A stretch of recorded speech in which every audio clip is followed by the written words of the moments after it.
오늘 말씀은 창세기 3장 1절부터 7절까지입니다. 제가 봉독하겠습니다.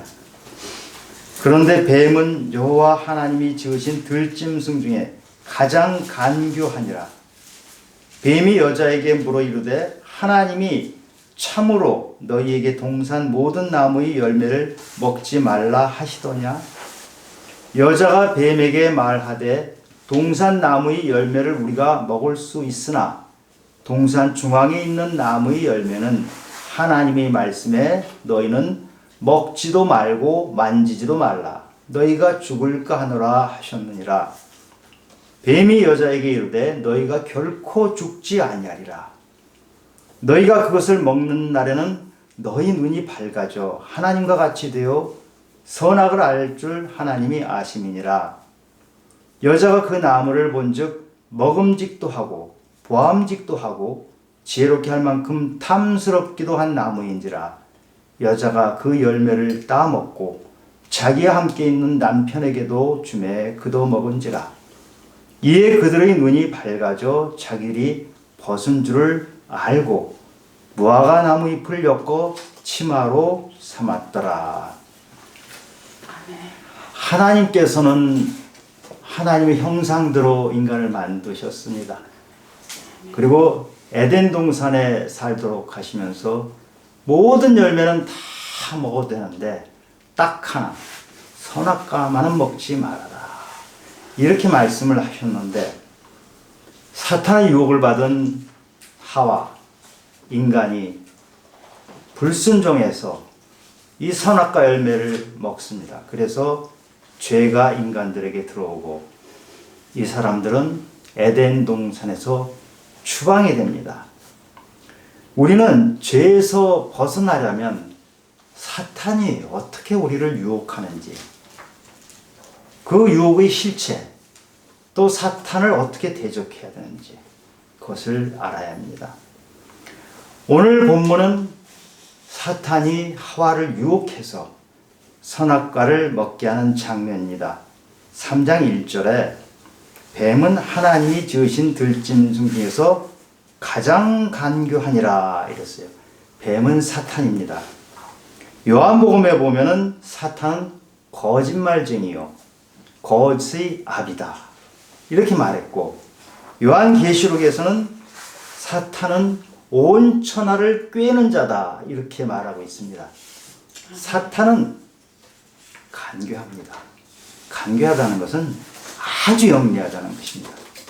사탄은 우리 인간보다 훨씬 영리하고 수가 훨씬 고수입니다. 그래서 인간의 모든 약점을 다 꿰뚫고 있어요. 오늘 이 사탄이 하와를 꿰는 장면도 보면 한마디 한마디에 아주 교묘한 속임수가 깔려 있습니다. 뱀이 하와에게 묻습니다. 하나님이 참으로 너희에게 동산 모든 나무의 열매를 먹지 말라 하시더냐? 이렇게 물어봤어요. 이 물어보는 이 물음 안에 굉장한 속임수가 깔려 있어요. 만약에 사탄이 하나님께서 너희더러 선악과를 먹지 말라 그러더냐? 만약에 이렇게 물어봤으면 하와가 이렇게 대답할 겁니다. 아, 그 선악과 먹지 말라고 하셨어. 먹으면 죽는다고 했어. 이렇게 대답할 거예요. 근데 사탄은 그렇게 묻질 않아요. 아주 헷갈리게 물어보는 거예요. 모든 열매 다 먹지 말라고 하더냐? 아니, 하나님은 그렇게 너희들에게 그렇게 야박하게 아무것도 못 먹게 하신 분이냐? 이렇게 거꾸로 물어보는 거예요.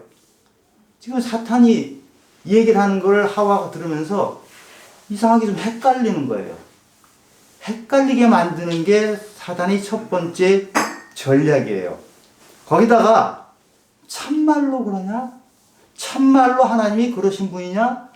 이렇게 해서 과장하면서 하와가 하나님을 의심하게 만들어요.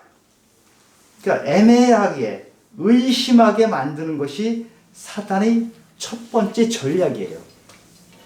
이 전략에 하와가 이 덫에 딱 걸려요. 하와가 뭐라고 말하냐면 3절에서 하나님께서 동산 중앙에 있는 나무의 열매는 먹지도 말고 만지지도 말라. 너희가 죽을까 하노라 하셨느니라. 이렇게. 하와가 이렇게 말해요. 하나님이 하신 말을 하와가 지금 바꾸고 있어요. 하나님께서는 그것을 먹지 말라고 하셨거든요. 그런데 하와는 하나님께서 먹지도 말고 만지지도 말라 그랬다 해서 만지지도 말라는 말까지 붙여요. 그것은 하나님의 말씀을 하와가 변질시켰을 뿐만이 아니고 하와의 마음속에 이미 하나님에 대한 불평, 불만이 좀 들어있어요. 그것을 사탄이 교묘하게 심어 놓은 거예요. 조금 바꿔서 얘기하면 이런 거예요. 아니, 하나님은, 아니, 동산에 있는 그 무슨 선악과 이거 왜 못 먹게 해? 아니, 그러려면 차라리 만지지도 못하게 하지. 이렇게 하와의 마음속에 불평, 불만이 들어가 있는 거예요. 의심이 바로 이런 것을 낳게 되는 거예요. 그리고 하나님이 너희가 먹으면 반드시 죽으리라 그랬거든요. 그럼 하와가 죽을까 하노라. 애매하게. 하와의 태도가 사탄 앞에서 애매해졌어요.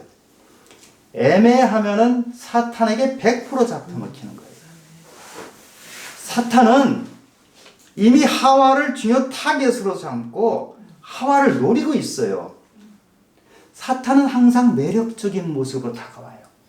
예쁘고 부드럽고 우리에게 다가오는 사탄은 항상 그렇게 다가오는데 그 속에는 도끼를 품고 있어요. 저것을 반드시 잡아먹겠다 이렇게 마음을 먹고 단단히 마음 먹고 사탄은 덤비는데 하와는 모든 게 풀어졌어요. 애매해요. 이것은 영락없이 파괴되는 거예요. 사탄 속이는 전문가라고 했잖아요. 그런데 하와의 마음에 이미 틈새가 생긴 것을 정확하게 알아낸 거예요. 우리 낚시하시는 분들 보면 이렇게 낚시를 미끼를 던져서 하잖아요. 그러면 이 물고기가 그것을 딱 무는 순간을 정확하게 포착하는 게 낚시의 고수예요. 낚시에 좀 서투른 사람들은요, 물고기가 미끼를 물어도 이걸 잘 몰라요. 그래서 다 놓쳐버리는데 고수는 확실히 알아요. 이 사탄이 낚시의 고수거든요. 하와가 정확히 낚싯밥을 문 것을 아는 거예요. 잡아채는 거예요. 잡아채고 하는 말이 지금 사탄이 말합니다. 너희가 결코 죽지 아니하리라. 너희가 그것을 먹는 날에는 너희 눈이 밝아져 하나님과 같이 되어 선악을 알 줄 하나님이 아심이니라. 사탄이 하와를 떠보는 그런 단계로 하는데 지금은 떠보는 단계를 이미 지나서 하와의 머릿속에 완전히 부정적인 생각을 집어넣어요. 하나님을 완전히 거짓말장애로 만들어버려요. 하나님이 너희가 죽는다고 하는 것은 거짓말이야. 죽는 게 아니고 너희들이 하나님 자리에 갈 수 있어. 그것을 못하게 하는 거야. 이렇게 하나님을 거짓말장애로 만들어버려요. 그러니까 하와의 마음속에 아, 저거를 먹으면 하나님처럼 되겠구나 하는 마음이 생겨요. 하나님처럼 되면 자기가 가졌던 모든 욕망을 다 달성할 수 있을 것 같으니까 그런 마음이 생기는 거예요. 그래서 하와가 이 사탄의 말을 듣고 나니까 어떻게 됩니까? 6절에 나무를 보니 먹음직도 하고 보암직도 하고 지혜롭게 할 만큼 탐스럽기까지 해요. 사탄의 말을 듣고 나서 보니까 먹음직하고 보암직하고 탐스럽거든요. 그 세 가지는 유혹을 받을 때의 전형적으로 들어오는 통로예요. 먹는 거, 보는 거, 탐심. 이 세 가지를 통해서 유혹이 들어오는데 하와는 지금 정확하게 그 유혹이 들어왔어요.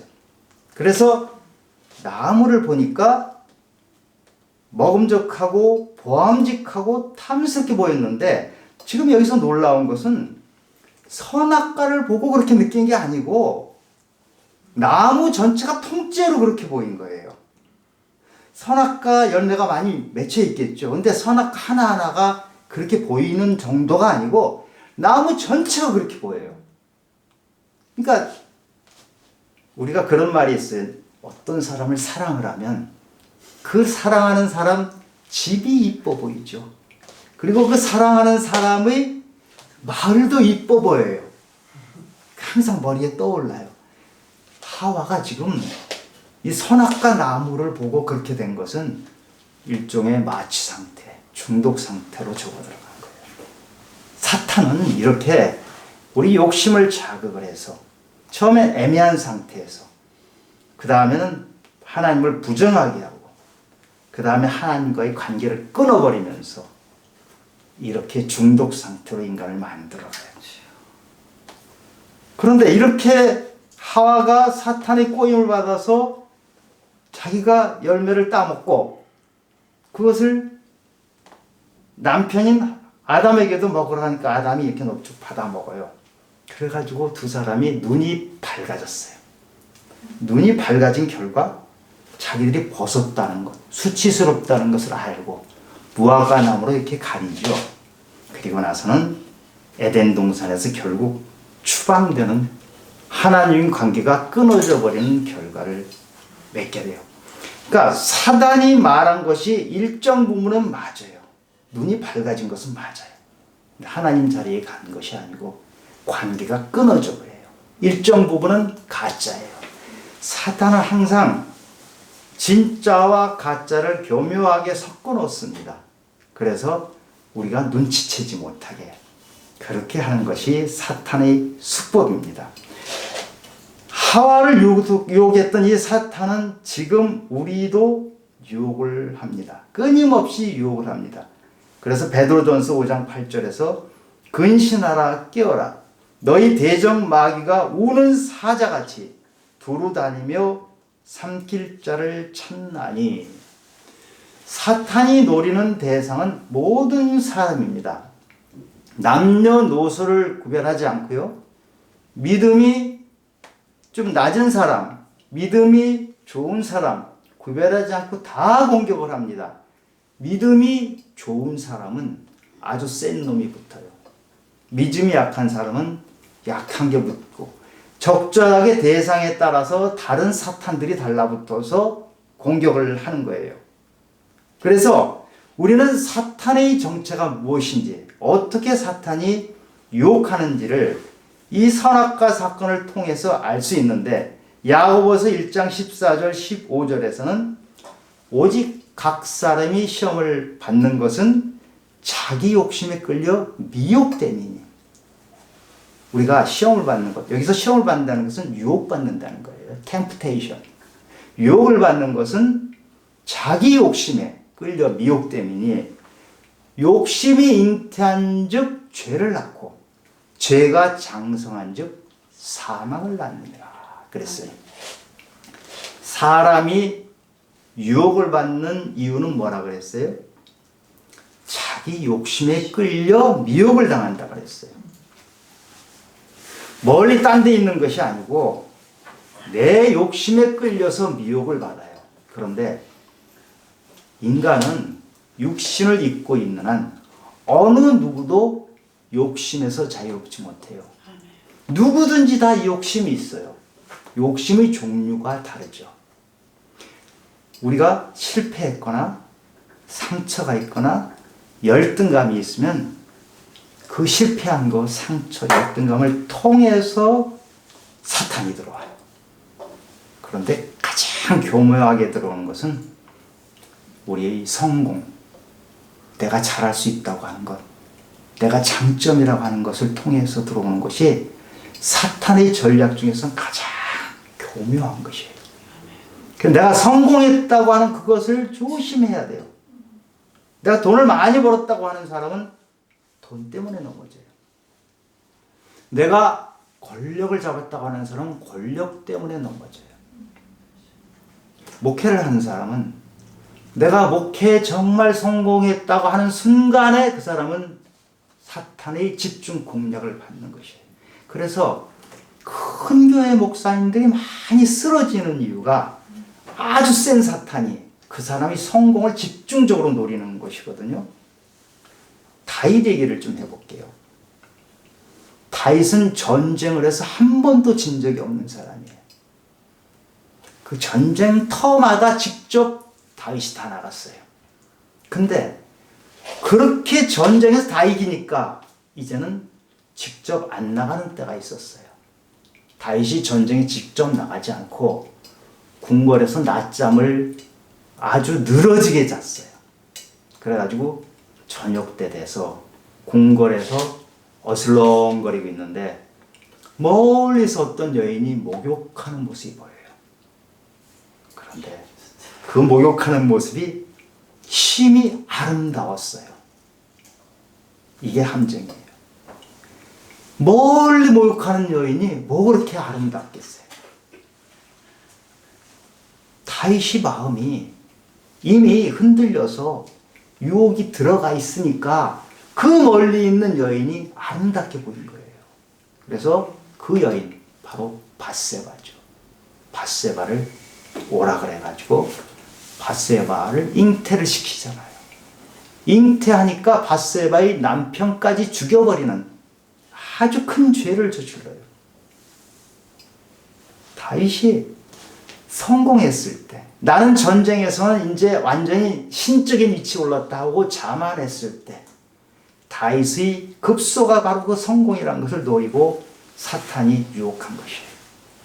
그런데 거기다가 성공한 것에 덧붙여진 것이 다윗의 권력, 왕이란 권력이 있었기 때문에 그 여인을 데려오라고 할 수 있었어요. 만약에 궁궐에 그냥 심부름하는 어떤 사람이 저 멀리서 밧세바가 목욕하는 걸 본들 어떡하겠어요. 그런데 다윗은 성공했죠. 권력도 있죠. 유혹으로 가기에 아주 좋은 위치에 있어요. 그래서 죄를 범한 것이에요. 예수님께서 그러셨죠. 부자가 천국에 가는 것은 낙타가 바늘귀에 들어가는 것보다 어렵다고 했잖아요. 왜냐? 부자는 죄를 짓기가 굉장히 쉬워요. 권력에 있는 사람도 죄를 짓기가 굉장히 쉬워요. 그래서 성공했을 때 우리는 조심해야 돼요. 성공이 바로 유혹으로 들어가는 통로고 급소가 되는 것이에요. 사탄은 여러 가지 인간 세상을 노리는데 그 중에 사탄이 가장 효과적으로 노리는 것이, 이것을 노리면 진짜 효과가 있다고 보는 것이 가정이에요. 왜냐? 가정을 혼란스럽게 만들면, 가정을 혼돈하게 만들면 모든 것이 깨져버려요. 그래서 가정은 가장 큰 전략 요충인 거예요. 사탄 입장에서는. 그런데 오늘 보니까 사탄이 하와를 꼬셨잖아요. 왜 아담을 꼬이지 않고 사단이 하와를 꼬였을까요? 가정에서는 아내의 자리가 그만큼 중요하기 때문에 그래요. 만약에 아담을 선악과를 먹게 했다면, 아담이 선악과를 먹고 아내에게 너도 이거 한번 먹어봐 그럴 때 하와는 아닌데 하나님 말씀하고 다르잖아, 이렇게 거절했을 가능성이 커요. 그런데 하와를 꼬셔서 먹게 하니까 하와가 남편한테 권할 때 남편은 덥석 받아먹어요.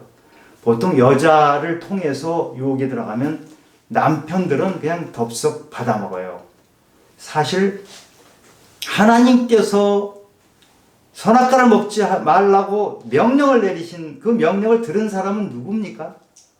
하와가 들었어요. 하와가 아니고 아담이 들었어요.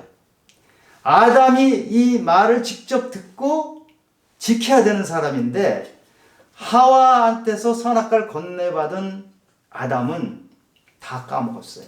그냥 덥석 받아먹어요. 가정 내에서 남편과 아내의 상호작용이 그렇게 일어납니다. 남자들은 보통 별로 많이 생각을 하지 않고 아내가 뭘 권하면 덥석덥석 받아 먹습니다. 대체로 보면 남편이 그 가정에서 어떤 딴짓을 해가지고 유혹을 받아서 딴짓을 하잖아요. 그러면 아내는 그 가정을 대체로 지켜요. 그런데 아내가 만약에 어떤 유혹을 받아서 딴짓을 한다. 가정에서 벗어나는 딴짓을 한다. 그럼 그 가정은 풍진박산이 나버려요. 가정에서는 아내의 자리가 그렇게 중요하고 아내를 공격하는 게 훨씬 효과적이고 폭발력이 있다는 것을 알기 때문에 사탄이 하와를 먼저 공격한 거예요. 그런데 가장 좋은 것은 아내와 남편이 함께 있는 것이에요. 만약에 사탄이 이렇게 덤벼들 때 하와가 남편과 함께 있었다면 사탄이 말을 건넬 때 부부가 하나님 말씀과 다르네 뭐 이래가면서 서로 보완해주고 또 서로 지지해주고 이러면서 사탄을 물리칠 수 있었을 텐데 사탄은 그것까지 알아요. 그러니까 하나씩 공략해 들어간 거예요. 지금 아마 유튜브 보시는 분 중에는 그런 분들이 제법 있을지 몰라요. 부부가 따로 사는 경우들이 제법 있어요. 여러 가지 이유 때문에 그러죠. 자녀 교육 때문에 또 무슨 직장 때문에 또 공부를 하기 위해서 개인 성취를 하기 위해서 따로 사는 경우가 있어요. 그런데 정말 따로 사는 게 정말 피치 못한 것인지 그것밖에는 방법이 도저히 없는 것인지 한번 다시 생각해 봐야 돼요. 부부가 따로 사는 것은요 위험을 자초하는 것이에요. 어떤 것도 부부가 따로 사는 것보다 더 중요한 것은 제가 보기에는 없어요. 따로 사는 건 너무 위험한 것이에요. 그래서 고린도전서 7장 5절에서 기도할 틈을 얻기 위한 것 외에는 분방하지 말아야 마귀에게 시험을 당하지 않는다고 했어요. 우리 남편은, 우리 아내는 믿음이 너무 좋아요. 그래서 저기 따로 가서 살아도 괜찮아요. 믿음이 지켜줄 것입니다. 이렇게 얘기하시는 분은 그 믿음을 믿지 마세요. 우리가 제일 믿지 못할 게 자기의 믿음이에요. 여러분, 다윗이 얼마나 믿음이 좋은 사람입니까? 하나님께서 내 마음에 합한 자라고 할 정도로 믿음이 좋은 사람인데 다윗도 걸러놓은 있어요. 인간은 이 유혹 앞에 장사가 없어요. 사탄은 그 급소를 알거든요. 부부가 함께 있도록 노력하셔야 돼요. 기도할 틈 이외에는 틈을 주지 말아야 돼요. 기도할 때도 사실은 조심해야 돼요. 우리가 기도할 때도 제가 나중에 말씀에 대해서 말씀 없이 기도하는 것 위험해요. 부부가 특히 함께 계시면서 서로 격려하면서 보완하면서 그렇게 하는 것이 하나님의 원리입니다. 또 하나 사탄이 집중적으로 노리는 것이 교회입니다. 교회 중에서도 목회자입니다. 목회자는 그래도 믿음이 좋지 않냐고요? 제가 말씀드렸잖아요. 믿음 믿지 마시라고. 목회자 믿음 그렇게 믿을 만한 믿음이 못 돼요. 사탄이 공격하면 그 급소를 알고 공격하기 때문에 목회자가 그냥 쓰러져요. 어찌 보면 목회자가 가장 약할 수도 있어요. 선악과가 동산 중앙에 있는데 목회자는 그것을 바라보기에 가장 좋은 위치에 있어요. 위험합니다. 특히 목회에 성공한 목회자는 굉장히 위험합니다. 산에 올라갈 때는 별로 위험하지 않아요. 산에 올라가면서 떨어져 죽는 사람은 없어요. 산 정상에 올랐을 때 그때부터 위험이 시작되는 것입니다. 정상에서 그 다음에 내려올 때 위험은 그때부터 시작되는 거고 사단은 그것을 정확하게 알고 있어요. 욕심이 잉태한 즉 죄를 낳고 죄가 장성한 즉 사망을 낳는다고 했잖아요. 우리가 어떻게 하면 죄를 피할 수 있죠? 첫 번째 해야 될 것은 유혹의 자리에 가지 말아야 돼요. 얼마나 유혹의 자리가 많습니까? 특히 사회생활 하면요. 하루에도 유혹은 수십 번씩 찾아오는 것이 사회생활일 것입니다. 가정은 괜찮냐고요? 가정 안에는 유혹이 없어요. 교묘하게 들어옵니다. 그런데 그 유혹의 자리에 가지 말아야 돼요. 단호하게 유혹의 자리에 가지 않도록 하셔야 돼요. 그리고 유혹의 자리에 설사 가더라도 머무르면 안 됩니다. 가능한 그걸 사탄과의 그런 거래를 가능한 줄여야 돼요. 유혹을 이길 장사가 없는데 유혹을 당하는 이유는 뭐 때문에 그랬다고 그랬죠? 자기 욕심. 자기 욕심이 없는 사람이 아무도 없어요.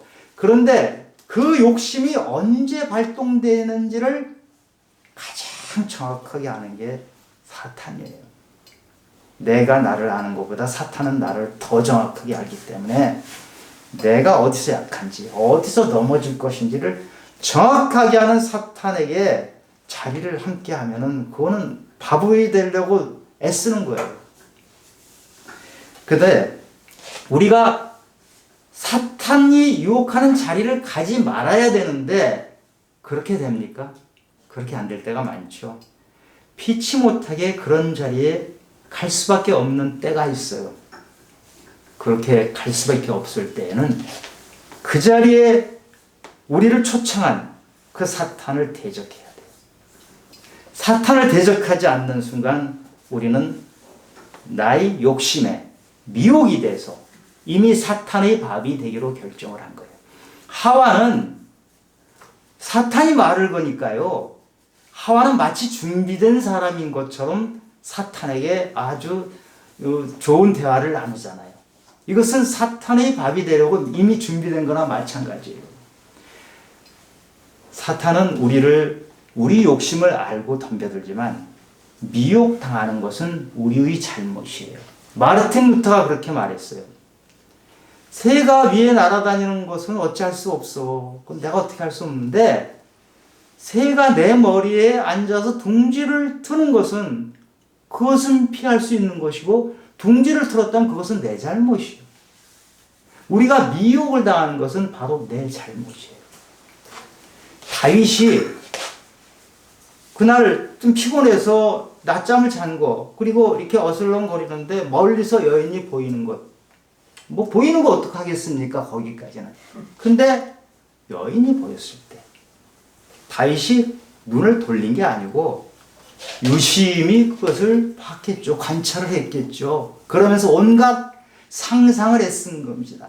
그 상상을, 온갖 상상을 할 때 머리에 새가 둥지를 틀고 있는 거예요. 이미 그럼 사단이 깊숙이 들어와서 사단에 끌려다니는 것입니다.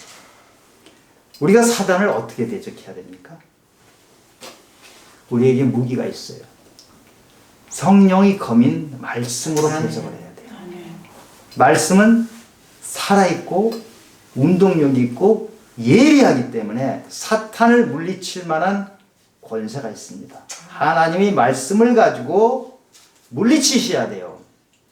예수님도 사탄의 시험을 받으셨죠. 유혹을 받으셨어요. 3번 받으셨는데 돌덩이를 떡이 되도록 하라 하실 때 신명기 말씀 가지고 이해내셨죠. 사람이 떡으로만 사는 것이 아니요 하나님의 입으로부터 나오는 말씀으로 사는 것이라.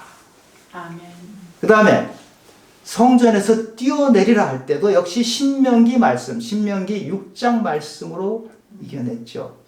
주 너희 하나님을 시험하지 말라. 3번째, 사탄이 나에게 경배하라. 그럴 때도 역시 신명기 말씀, 3번 다 신명기 말씀으로 이겨냅니다. 오직 주 너희 하나님께 경배하라. 이렇게 말씀으로 해서 말씀으로 이겨냈어요. 우리는 우리 안에 말씀이 많이 채워져 있으면 사탄이 공격할 때 말씀이 튀어나오면서 사탄을 물리칩니다. 여러분 기도하시죠. 기도하는 순간에 말씀 없이 기도하면요. 기도를 통해서 사탄이 들어와요. 반드시 말씀을 붙들고 기도하시기 바랍니다. 어찌 보면 우리 기도는 사탄이 들어오는 가장 좋은 통로가 될 수 있어요.